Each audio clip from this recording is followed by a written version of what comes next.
السلام عليكم ورحمة الله وبركاته. الحمد لله الحمد لله نحمده ونستعينه ونستغفره ونؤمن به ونتوكل عليه ونعوذ بالله من شرور أنفسنا ومن سيئات أعمالنا. من يهده الله فلا مضل له ومن يضلله فلا هادي له، ونشهد أن لا إله إلا الله وحده لا شريك له، ونشهد أن سيدنا وسندنا وحبيبنا وطبيب قلوبنا ومولانا محمدا عبده ورسوله، صلى الله تعالى عليه وعلى آله وأصحابه وبارك وسلم تسليما كثيرا. أما بعد، فقد قال الله تعالى في كلامه المجيد وفرقانه الحميد: أعوذ بالله من الشيطان الرجيم. بسم الله الرحمن الرحيم. يا أيها الذين آمنوا أنفقوا من طيبات ما كسبتم ومما أخرجنا لكم من الأرض. وقال رسول الله صلى الله عليه وسلم: من تصدق بعدل تمرة من كسب طيب ولا يقبل الله إلا الطيبة وإن الله يتقبلها بيمينه ثم يربيها لصاحبه كما يربي أحدكم قلوه حتى تكون مثل الجبل، أو كما قال النبي صلى الله عليه وسلم: إن الله وملائكته يصلون على النبي يا أيها الذين آمنوا صلوا عليه وسلموا تسليما। محبت الشدد درود إبراهيم قريب. اللهم صل على محمد وعلى آل محمد كما صليت على إبراهيم وعلى آل إبراهيم إنك حميد مجيد. اللهم بارك على محمد وعلى آل محمد كما باركت على إبراهيم وعلى آل إبراهيم إنك حميد مجيد। दिन की सूरज डूब रही है हम लोगों के सामने, दिन की सूरज डूब रही है हम लोगों के सामने, रोज महशर क्या जवाब है मुस्तफा के सामने। अल्हम्दुलिल्लाह, আল্লাহ তাআলার দরবারে লাখ কোটি শুকরিয়া যে মহান আল্লাহ রাব্বুল আলামিন আমাদেরকে পবিত্র জুমার দিন জুমার নামাজ আদায় করার উদ্দেশ্যে আল্লাহর ঘর মসজিদে আসার তৌফিক দান করেছেন। এই জন্য রব্বে কারিমের দরবারে দিল থেকে শুকরিয়া জ্ঞাপন করি, সবাই বলি আলহামদুলিল্লাহ। মোহতারাম হাজিরিন, আলোচনা চলতেছিল দান সদকা কোন নীতিতে দান করলে আমার দান সদকা কবুল হবে, কি কি পদ্ধতি অবলম্বন করলে আমার দান সদকা আল্লাহ তাআলা কবুল করবেন, এই আলোচনা চলতেছিল। প্রায় 12টা মূলনীতি আছে দান সদকা কবুল হওয়ার জন্য, কোরআন হাদিস থেকে পাওয়া যায়। কোন ব্যক্তি যদি এই সমস্ত নীতিমালাগুলো ফলো করে, এই সমস্ত নীতিমালাগুলো মেনে দান সদকা করে, তাহলে আল্লাহ তাআলা সেই সমস্ত দান সদকাগুলোকে কবুল করবেন। এর মধ্যে 2টা গত জুমায় আলোচনা হয়েছিল। 1 নম্বর ছিল দান করার সময় আমার নিয়ত সহি থাকতে হবে। 1 নম্বর আমার নিয়ত সহি থাকতে হবে, আমি যে দান করব আমার নিয়ত সহি থাকতে হবে। 2 নম্বর আলোচনা হয়েছিল হালাল সম্পদ থেকে দান করা। হালাল সম্পদ থেকে দান করা, হারাম মাল থেকে দান করলে দান কবুল হয় না। আজ আমরা 3 নম্বর দিক নির্দেশনা নীতিমালা নিয়ে আলোচনা করব। দান সদকা কবুল হওয়ার 3 নম্বর নীতিমালা হলো দান সদকা এমন জিনিস থেকে করা যা নিজের পছন্দ, অর্থাৎ পছন্দনীয় জিনিস থেকে দান করা। স্বাভাবিকভাবে সম্পদের প্রতি সবার একটু টান থাকে।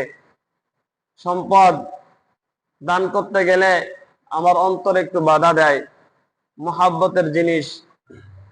এরপরে যদি আবার ওইটা প্রিয় বস্তু হয় তাহলে তো আরো কোনো কথাই নেই। আল্লাহ তাআলা কোরআনে কারিমের ভিতরে বলেন, লান তানালুল বিররা হাত্তা তুনফিকু মিম্মা তুহিব্বুন। কখনোই তোমরা কল্যাণ স্পর্শ করতে পারবে না, কখনোই তোমরা কল্যাণ হাসিল করতে পারবে না যতক্ষণ পর্যন্ত তোমরা তোমাদের পছন্দনীয় বস্তু থেকে ব্যয় না করবে। এরকম ভাবে কুরবানির সময়ও হাদিসের ভিতরে পাওয়া যায়, যে গরুটা সব থেকে পছন্দনীয় নিজের কাছে, নিজের ঘরে পালিত, সেই পশু দিয়েই কোরবানি দিতে হয়। এটা আল্লাহ তাআলা বেশি খুশি হন। আল্লাহ তাআলা কোরআনে কারিমের ভিতরে বলছেন, লান তানালুল বিররা হাত্তা তুনফিকু মিম্মা তুহিব্বুন। তোমরা কখনোই কল্যাণ পাবে না, হাসিল করতে পারবে না যতক্ষণ পর্যন্ত তোমরা তোমাদের পছন্দনীয় বস্তু থেকে দান করবে। আমরা চেষ্টা করব আমাদের পছন্দনীয় বস্তু থেকে দান করা। একটা ঘটনা পাওয়া যায়, বিখ্যাত তাবেঈ ইমাম রাবি ইবনুল হুসাইন, তিনি যখন দান করতেন তার নিজের পছন্দনীয় বস্তু দান করতেন। ওনার একটা ঘটনা আছে যে কোন একজন ব্যক্তি ভিক্ষুক তার কাছে আসছে, ভিক্ষা চাওয়ার জন্য আসছে। এখন ওই বিখ্যাত তাবেঈ উনি বললেন, আতইমুহু সুক্কার, তাকে চিনি খাওয়ায় দাও, তাকে চিনি খাওয়ায় দাও। কেন? এই বিখ্যাত তাবেঈ নিজে চিনি খাইতে বেশি পছন্দ করতেন, এই জন্য একজন ভিক্ষুক আসছে তাকে চিনি খাওয়াইছেন। উনি বুঝাইতে চাচ্ছেন যে আমি যেটা পছন্দ করি ওই পছন্দ জিনিস থেকে আমি দান করব। উনি যেহেতু চিনি পছন্দ করতেন, চিনি বেশি খাইতেন, এই জন্য একজন ভিক্ষুক যখন তার কাছে ভিক্ষা করতে আসছে তাকেও তিনি চিনি খাওয়াইছেন, কারণ চিনিটা তার পছন্দ। আর আল্লাহ তাআলা কোরআনে তাই বলছেন, যতক্ষণ পর্যন্ত তোমরা তোমাদের পছন্দনীয় বস্তু থেকে দান না করবে ততক্ষণ পর্যন্ত তোমরা কল্যাণ হাসিল করতে পারবে না। লান তানালুল বিররা হাত্তা তুনফিকু মিম্মা তুহিব্বুন। মুহতারাম হাজিরিন, এই আল্লাহ তাআলার বাণী যে তোমরা তোমাদের পছন্দনীয় বস্তু যতক্ষণ পর্যন্ত দান না করবে, পছন্দনীয় বস্তু থেকে যতক্ষণ পর্যন্ত কিছু দান না করবে, ততক্ষণ পর্যন্ত তোমরা কল্যাণ হাসিল করতে পারবে না। এই বিখ্যাত তাবেঈ সে নিজের পছন্দনীয় বস্তু, চাই সেটা অল্প হোক বা তুচ্ছ কোনো জিনিস হোক আর যাই হোক, উনি ওনার চিনি পছন্দ ছিল, এই জন্য উনি ভিক্ষুককে চিনি খাওয়াইছেন, কারণ চিনি পছন্দ ছিল ওনার, এই জন্য। এটা ছিল দান সদকা করার 3 নম্বর মূলনীতি। এই মূলনীতি যদি থাকে তাহলে আল্লাহ তাআলা আমাদের দান সদকা অল্প হলেও কবুল করবেন। 4 নম্বর মূলনীতি, সাধ্য অনুযায়ী অল্প হলেও দান করা। আমাদের একটা মনের ভিতরে ভুল ধারণা আছে নিজেদের মাঝে যে 1 টাকা 2 টাকা দান করব কি করতে, এটা তার কি হয়, তার কি প্রয়োজন মিটাবে এতে? এই 2-1টা দান করবেন আর এই দান কি প্রয়োজন মিটাবে এটা নিয়ে আপনার চিন্তা ভাবনা করার দরকার নাই। কোরআন হাদিসের ভিতরে আছে যে আপনি অল্প হলেও দান করেন, কারণ এটা আপনাকে কাল কিয়ামতে জাহান্নাম থেকে বাঁচাবে। হাদিসের ভিতরে আছে, আল্লাহ রাসূল সাল্লাল্লাহু আলাইহি ওয়াসাল্লাম বলেন, ইত্তাকুন নার ওয়ালাউ বিশিক্কি তামারিন, তোমরা জাহান্নাম থেকে বাঁচো যদি সেটা সামান্য খেজুরের অংশ দ্বারাও হয়। তো সামান্য খেজুর কতটুকুই বা, তার দ্বারা আল্লাহ রাসূল বলছেন জাহান্নাম থেকে বাঁচতে। তাহলে দান করার জন্য কাড়ি কাড়ি অর্থ প্রয়োজন হয় না, অনেক ব্যাংক ব্যালেন্স প্রয়োজন হয় না। আপনি যা আয় করবেন বা আপনার ক্ষেত থেকে যে ফসল উঠতেছে তা থেকে আপনি আপনার পাশের বাড়ির গরিব মানুষকে একটু সহযোগিতা করেন বা দিনই কোনো প্রতিষ্ঠানে আপনি কিছু দেন, সাধ্য অনুযায়ী। আপনাকে বলা হচ্ছে না আপনার সম্পদ যতগুলো আছে সবই দিয়ে দেন, আবার এটাও বলা হচ্ছে না যে আপনি পুরোটাই আটকায় রাখেন। সাধ্য অনুযায়ী অল্প হোক আপনি দিবেন, এটাও দান করা, দান কবুল হওয়ার একটা নীতিমালা। অল্প হলেও দান করা, সাধ্য অনুযায়ী দান করা। এটা আল্লাহ রাসূল সাল্লাল্লাহু আলাইহি ওয়াসাল্লাম হাদিসের ভিতরে বলছেন, ইত্তাকুন নার ওয়ালাউ বিশিক্কি তামার, জাহান্নাম থেকে বাঁচো যদিও সেটা খেজুরের সামান্য পরিমাণ খেজুরের অংশ হোক। মুহতারাম হাজিরিন, এটা ছিল দান সৎকার কবুল হওয়ার 4 নম্বর নীতিমালা। 5 নম্বর নীতিমালা, দান করতে হয় কল্যাণের পথে, কল্যাণ ও ন্যায়ের পথে দান করতে হয়। অকল্যাণের পথে দান করলে ওই দান কবুল হয় না। দান করবেন, কোথায় দান করবেন? আল্লাহ তাআলা কোরআনে কারিমের ভিতরে বলেন, তাআওয়ানু আলাল বিররি ওয়াত তাকওয়া, তোমরা একে অপরের সহযোগিতা করবে বিররি ওয়াত তাকওয়া, নেক কাজে, খোদার কাজে, খোদাভীতির কাজে। যেখানে আল্লাহ রাসূলের আলোচনা হয় সেই সমস্ত দিনই কাজে আপনি দান করবেন। এছাড়াও দান করার আরো জায়গা আছে। এই যে গরিব দুঃখী, বিধবা, অসহায়, এতিম, মিসকিন, দিনী প্রতিষ্ঠান, মসজিদ, মাদ্রাসা, এই সমস্ত জায়গায় আপনি দান করবেন। এগুলো কল্যাণকর কাজ। এগুলো আপনি দুনিয়ায় সামান্য টাকা দিয়ে শরীক হবেন, আখেরাতে এগুলো আপনাকে নাজাতের কারণ হয়ে দাঁড়াবে। জাহান্নাম থেকে আপনাকে মুক্তি দিয়ে জান্নাতে নিয়ে যাবে এই সামান্য 2-1 পয়সা। কোথায় দান করতে পারবেন না এটাও কোরআনে বলে দিয়েছে, ওয়ালা তাআওয়ানু আলাল ইসমি ওয়াল উদওয়ান, গুনার কাজ, অন্যায় কাজে একে অপরের সহযোগিতা তোমরা করো না। এটা কোরআনের বাণী। আল্লাহ তাআলা নির্দেশ দিয়েছেন একে অপরের অন্যায় কাজে সহযোগিতা করা যাবে না। একজন অন্যায় কাজ করতেছে, আপনি তার সহযোগিতা দিলেন। একজন জমি দখল করে নিচ্ছে, আপনি তার পিছনে লিড দিচ্ছেন। একজন ঘুষ খাচ্ছে, আপনি তাকে সাপোর্ট দিচ্ছেন। একজন ব্যক্তি অন্যায় কাজ করতেছে সমাজে, আপনি জানেন এটা অন্যায়, তারপর আপনি তাকে সহযোগিতা করতেছেন। আপনার একটু ভাবা দরকার, আখেরাতে আমি কি জবাব দিব। মুহতারাম হাজিরিন, ওয়ালা তাআওয়ানু আলাল বিররি ওয়ালা তাআওয়ানু আলাল ইসমি ওয়াল উদওয়ান, অন্যায় এবং পাপাচার কাজে একে অপরকে তোমরা সহযোগিতা করো না। কোরআনের বাণী। আপনি যদি নাচ গান, ওরস, আড্ডা, খেল তামাশা ইত্যাদিতে যদি আপনি দান করেন তা আপনার দান কবুল হবে না। এরকম ভাবে ইবনে হাজার হাইতামি রাহমাতুল্লাহ আলাইহি বলেন, যদি কোনো ব্যক্তি সগীরা গুনার জন্য 1 টাকা পরিমাণ দান করে, 1 টাকাও যদি দান করে, একটা গুনাহ, সগীরা গুনাহ, এই সগীরা গুনার পিছনে যদি 1 টাকা ব্যয় করে, ওই সগীরা গুনাহ কবিরা গুনাহে রূপান্তর করে। সগীরা গুনাহটা কবিরা গুনাহ হয়ে যায়। 1 টাকা দান করছেন সগীরা গুনাহ। সামান্য একজনকে মনে করেন খোঁচা দিয়ে কথা বলছেন, এটা তো কবিরা গুনাহ। সগীরা গুনাহ করছেন, একটা বেগানা মহিলার দিকে তাকাইছেন, বা সগীরা গুনাহ বলতে ছোট গুনাহ যেগুলো আছে, যেটা আমাদের উঠতে বসতে হয়ে যায় অনাকাঙ্ক্ষিত ভাবে, যেগুলো হয়ে যায়, এইগুলোর পিছনে যদি আপনি 1 টাকা ব্যয় করেন, ওইটা কবিরা গুনাহ হয়ে যাবে। মোহতারাম হাজিরিন, এই জন্য দান করতে হবে ন্যায় এবং কল্যাণের কাজে।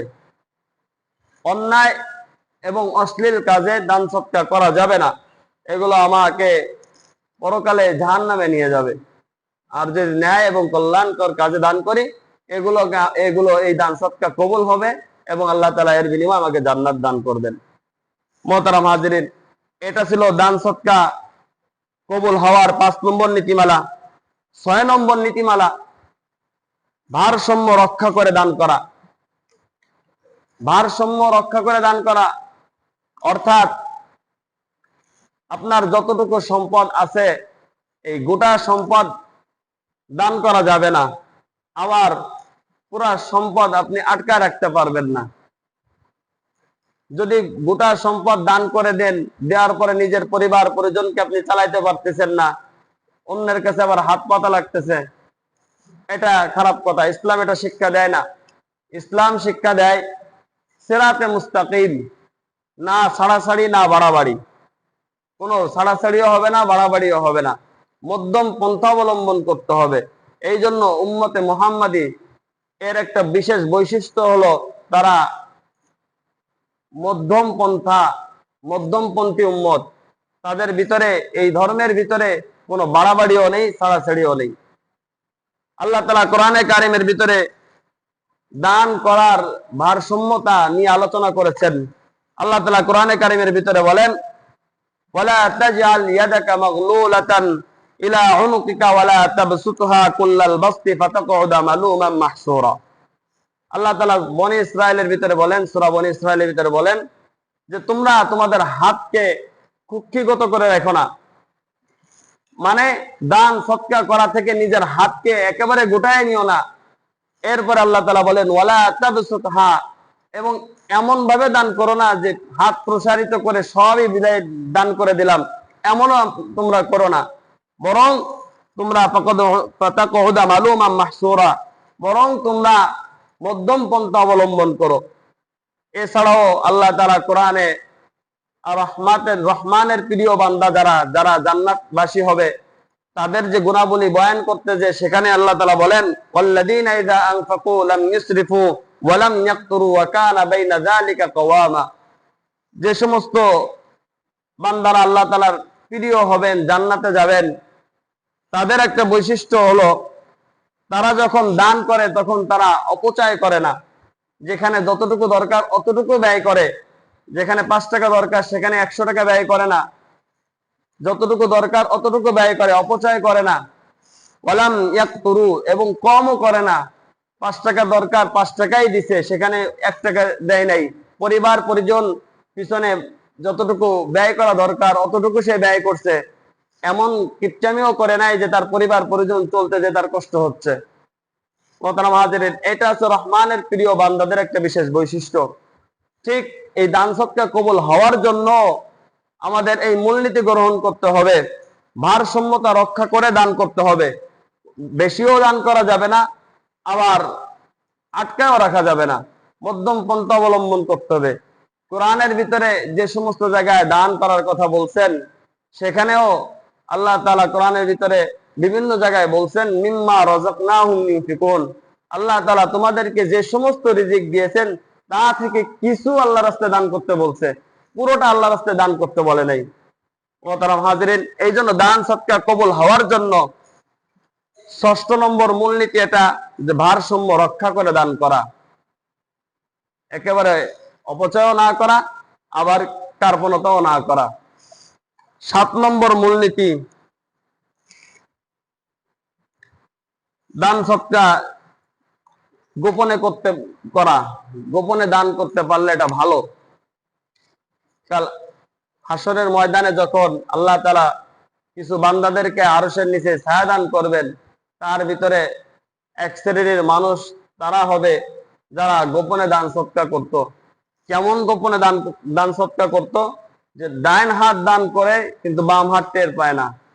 এমন এক শ্রেণীর লোকদেরকে আল্লাহ তাআলা আরশের নিচে ছায়া দান করবেন, যেদিন ওই আরশের ছায়া ব্যতীত আর কোনো ছায়া থাকবে না, শুধুমাত্র আরশের ছায়াই থাকবে। ওই আরশের ছায়ায় একমাত্র আল্লাহ তাআলা 7 শ্রেণীর মানুষদেরকে ওখানে স্থান দিবেন। তার ভিতরে এক শ্রেণীর লোক হলো তারা যারা গোপনে দান করে। কেমন গোপন? এমন গোপনে দান করে যে ডাইন হাত দান করে, বাম হাত জানে না কি দান করতেছে ডাইন হাত। মোহতারাম হাজিরিন, এই জন্য দান গোপনে করতে পারলে ভালো। এছাড়াও প্রকাশ্যে দান করারও ফজিলত আছে। অনেক সময় এমন হইতে পারে যে আপনি যদি প্রকাশ্যে দান করেন, তা আপনার দেখা দেখি অপর ভাই দান করবে, তাহলে সেক্ষেত্রে আপনার জন্য উচিত প্রকাশ্যে দান করা, কারণ এটার দ্বারা অপর ভাইয়ের ভিতরে উৎসাহ তৈরি হয়। এছাড়াও গোপনে দান করা, হাদিসের ভিতরে আছে, আল্লাহ তাআলা কোরআনে কারীমের ভিতরে বলেন, ইন তুবদুস সাদাকাতি ফানি'ম্মা হিয়া, যদি তোমরা প্রকাশ্যে দান করো এটা তোমাদের জন্য ভালো। ওয়া ইন তুফুহা ওয়া তুতুহাল ফুকারা, আর যদি তোমরা গোপনে দান করো এবং ফকির মিসকিনদেরকে দান করো, তা ফাহুয়া খায়রুল লাকুম, এটা তোমাদের জন্য আরো বেশি ভালো। প্রকাশ্যে দান করারও ফজিলত আছে, গোপনে দান করারও ফজিলত আছে। এই জন্য আমরা চেষ্টা করব গোপনে দান করার। আর যদি গোপনে দান না করতে পারি, তাহলে চেষ্টা করব সবসময় দান করার, প্রকাশ্যে হোক গোপনে হোক, সবসময় আমরা দান করার চেষ্টা করব।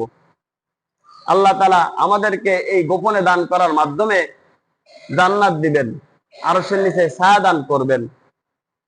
গোপনে দান করলে আরেকটা লাভ আছে যে নিজে রিয়া মুক্ত থাকা যায়, লোক দেখানো হয় না। আপনি 5,000, 10,000, 500 টাকা, 100 টাকা দান করবেন, যখন গোপনে দান করবেন তো নিজের ভিতরে ওই চিন্তাটা আসবে না যে আমি মানুষকে দেখানোর জন্য দান করলাম, কারণ তখন শুধুমাত্র এক আল্লাহ তাআলাকে হাজির নাজির জেনে আপনি গোপনে দান করতেছেন।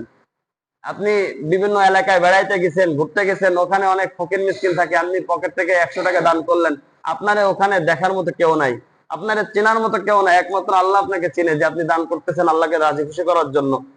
এটা আপনাকে কাল কিয়ামতে ওই জাহান্নাম থেকে জান্নাতে নিয়ে যাওয়ার একটা কারণ হয়ে দাঁড়াবে।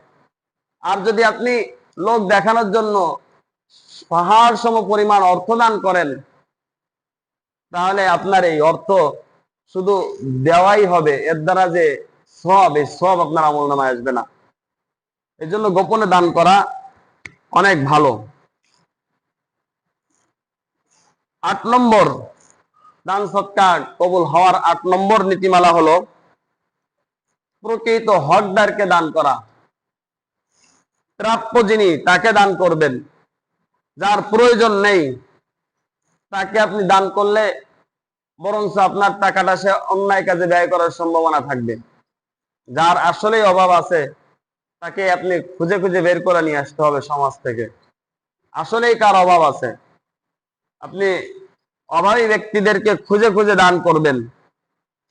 যাদের বস্ত্র নেই তাদের বস্ত্রের ব্যবস্থা করবেন, যাদের খানা পিনার ব্যবস্থা নেই তাদের আহারের ব্যবস্থা করবেন, যাদের সামনে বৃষ্টির মৌসুম আসতেছে, যাদের ঘর থেকে পানি পড়ে, আপনি খুঁজবেন যে কার বাড়ির টিনের অবস্থা খারাপ, তাকে আমি একটা টিন কিনে দিই, সে যাতে সুন্দরভাবে জীবন যাপন করতে পারে। আপনি খুঁজে খুঁজে দরিদ্রদেরকে তালাশ করবেন, করে আপনি আপনার জাকাতের অর্থ হোক বা জাকাত ছাড়া অন্য জাকাত ফেতরা হোক, এছাড়াও আপনি অন্যান্য আপনার নিজের অর্থ থেকে কিছু দান করবেন, যাতে তারা তার প্রয়োজন মিটাইতে পারে। অনেক সময় দেখা যায় বাড়ির আশেপাশে অনেক দরিদ্র মানুষ আছে, কিন্তু তারা চক্ষু লজ্জায় চাইতে পারে না, যে চাইতে গেলে কি বলবে, দিবে কি দিবে না, তারা অনেক চিন্তা ভাবনা করে আসে না, তারা বাড়িতে বসে থাকে। আর হাদিসের ভিতরে এই সমস্ত ব্যক্তিদেরকে দান করার জন্য বলা হয়েছে, যাদের প্রয়োজন আছে কিন্তু মানুষের দরবারে চায় না, তাদেরকে হাদিসে বলছে তাদেরকে খুঁজে খুঁজে তোমরা দান করো। মোহতারাম হাজিরিন, এই জন্য আমরা খুঁজে খুঁজে দান করব। এছাড়াও কোরআনে কারিমে এই সমস্ত ব্যক্তিদেরকে দান করার নির্দেশ দিয়েছেন। আল্লাহ তাআলা কোরআনে কারীমের ভিতরে বলেন, ইয়াহসাবুহুমুল জাহিলু আগনিয়া মিনাত তাআফফুফ তা'রিফুহুম বিসীমাহুম লা ইয়াসআলুনা আন-নাস ইলহাফা।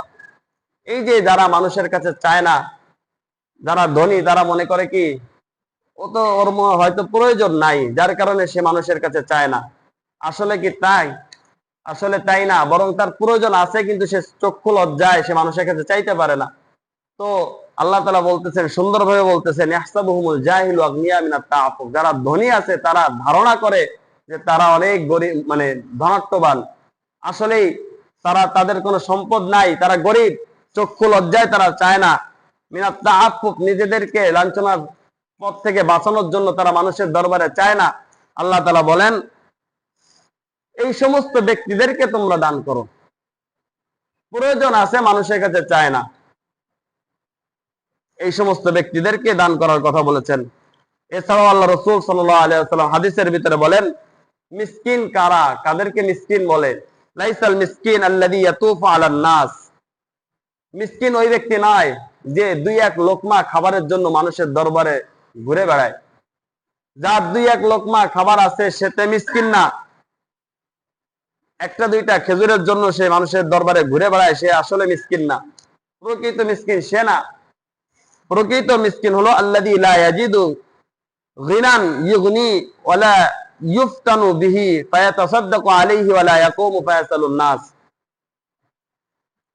প্রকৃত মিসকিন হলো সে যার প্রয়োজন আছে কিন্তু সে মানুষের কাছে চায় না।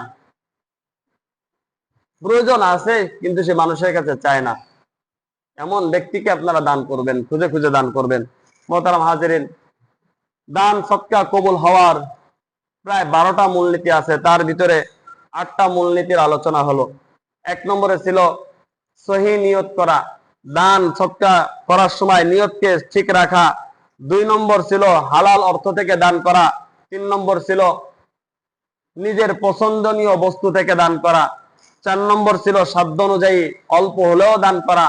5 নম্বর ছিল দান করতে হয় কল্যাণকর এবং নেক কাজে। 6 নম্বর ভারসাম্যতা রক্ষা করে, ভারসাম্য রক্ষা করে দান সদকা করা। 7 নম্বর দান গোপনে করা, ভালো, যত সম্ভব চেষ্টা করা দান গোপনে করা। 8 নম্বর প্রকৃত হকদারকে চিনে খুঁজে তাকে দান করা। আল্লাহ রাব্বুল আলামিন আমাদেরকে এই সমস্ত নীতিমালাগুলো ফলো করে দান